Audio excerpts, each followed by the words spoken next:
Good morning, students.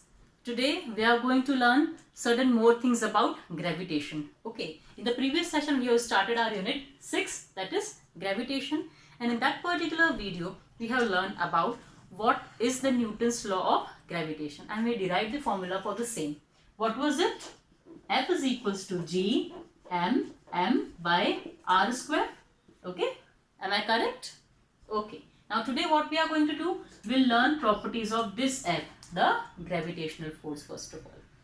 First property that we can discuss is this gravitational force is forming an action reaction pair. Okay. That day also जब हम introduce कर रहे थे capital M को, that time I told you that if earth will apply some force on the body, then that body will also apply some force on the earth. If we are talking about separate two bodies having mass m1 and m2, then too, if m1 will apply some force on m2, then m2 will also apply some force on m1, obviously. और ये कैसे हो रहा है? From the third law of motion. Okay, now revise it. What was the third law of motion? Yes, for every action there is equal and opposite reaction. So, if m1 is applying force, say f1 on m2, then m2 will apply certain force F2 on M1 and the value of this F1 and F2 will be equals to this F only. Okay, what will their values will be? G m by r square. Clear? Okay. So what conclusion can we draw? The conclusion is that the forces are equal in magnitude but their directions are opposite. Okay, that's what is written in the first point, that gravitational force between two bodies forms an action reaction pair. It means forces between two bodies are equal in magnitude and opposite in direction. Clear? Second point, when we are talking about two bodies and concerned about their gravitational force, then this force is called as central force. Central force, why? Because we are considering the center of the bodies and the respective forces are also considered from the center only. Okay, so that's the reason that we call it as central force. Or other simple statement में जाएंगे, then what we can say, the force is applied from first body to second body and even second body to first body through the line joining two centers of the bodies concerned. Clear? Okay, so this was the second point. It is a central force as it is acting along the line joining the two bodies. Third point, if we are talking about say M1 and M2 and suppose there is a body M3 around here.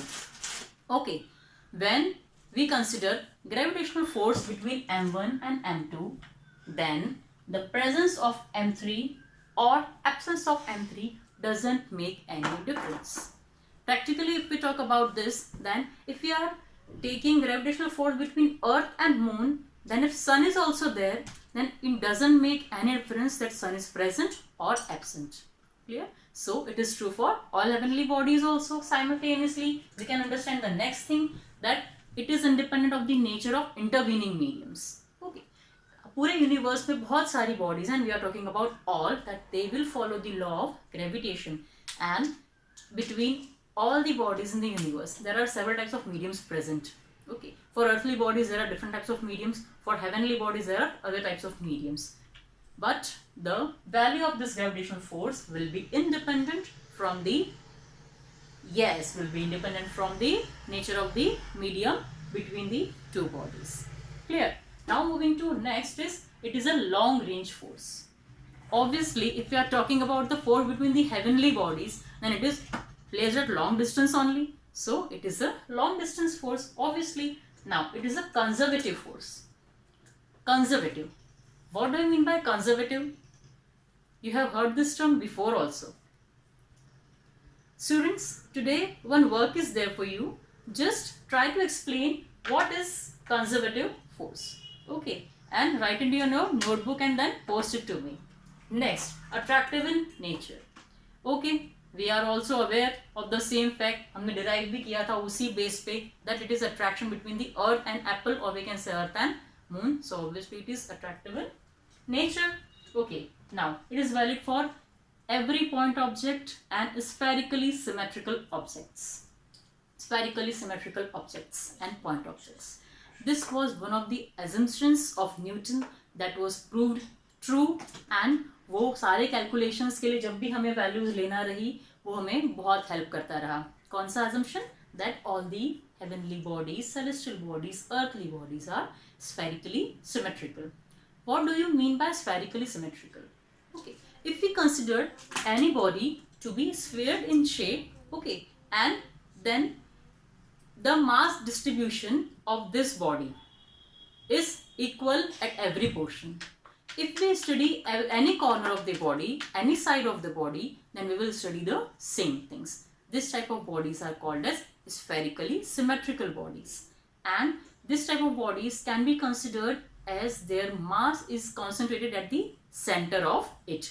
ठीक है, if this is the body, अगर यहाँ पर पूरी symmetrically इसमें जो molecules distributed हैं, so अगर मैं इसको कहीं से भी study करूँगी तो मेरे पास same values आने वाली हैं. So we can call it as spherically symmetrical bodies. At the same time, if a body is spherically symmetrical, we can consider it that the mass of this body can be concentrated to its center. Whole mass will be concentrated at the center, and we can consider this as a point object also. So what we are talking about here is this law is valid for all the point objects as well as spherically symmetrical objects. Clear? Last but not the least, this type of gravitational force is negligible for light bodies and have appreciable value for heavier bodies, massive bodies. Now just take an example. You have a fruit basket. In that fruit basket, several apples are kept. Okay.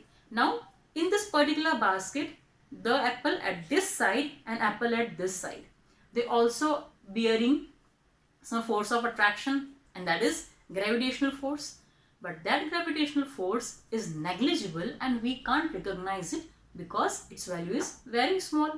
Okay. But what we consider and what we can't neglect is the force between Earth and Moon, Earth and Sun, Sun and other planets, and like this. We can't neglect that.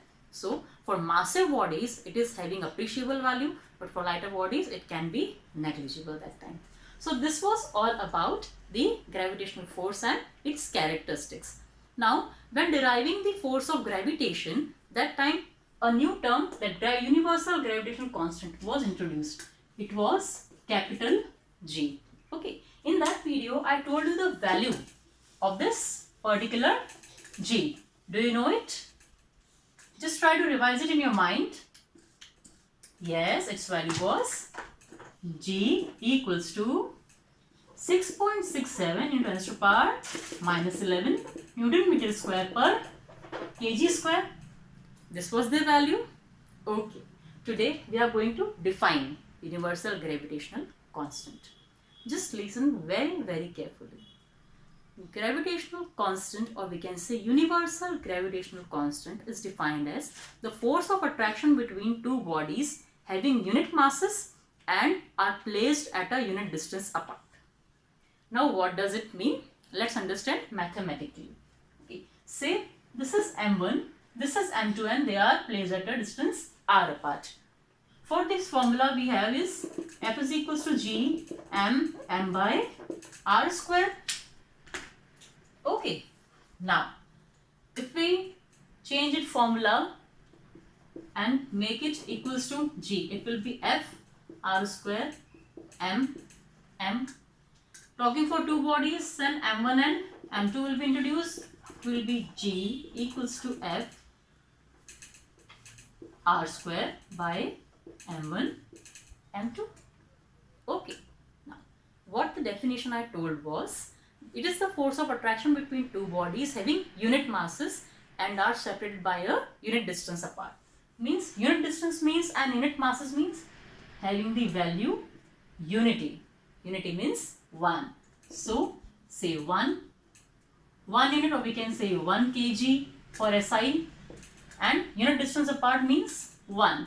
For SI we can have 1 meter, for other we can change it the way accordingly. Now, अब ये सारी values अगर 1 आ रही हैं, then in this formula what can be done? This R will be 1, M1 will be 1, M2 will be 1. So what will we have? G is equals to F, and as goes by the definition also, it is a force of attraction between two bodies having unit masses and are separated by a unit distance apart. Clear? So this is the basic of universal gravitational constant. Now this also has some properties. 4 of them we can discuss, and which are the most important one. First and foremost, it does not depend upon the size and nature of objects concerned or masses concerned. Clear? Second, it also doesn't vary or depends upon the or we can say it does not depend upon the presence of any intervening medium. It is independent of that.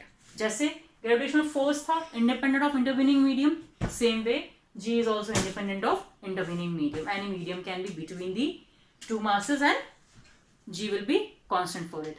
Now third thing, this is the value which is constant in whole universe, and what the value is? This. Okay, and as it is a constant value and it does not specify any direction, so it is a scalar quantity. Clear? So 4 properties we have discussed, that it does not depend upon the size and nature of masses, it does not depend upon the intervening medium, it is having a constant value, and that is universally constant and everywhere constant in the universe. Fourth and last is, it is a scalar quantity as only magnitude is given and we don't need any direction for it. So about this, and at this point we are clear with gravitational force characteristics, universal gravitational constant, and characteristics of universal gravitational constant. If everything is clear to you, please make notes of it and then you can post it to me. Okay, bye bye.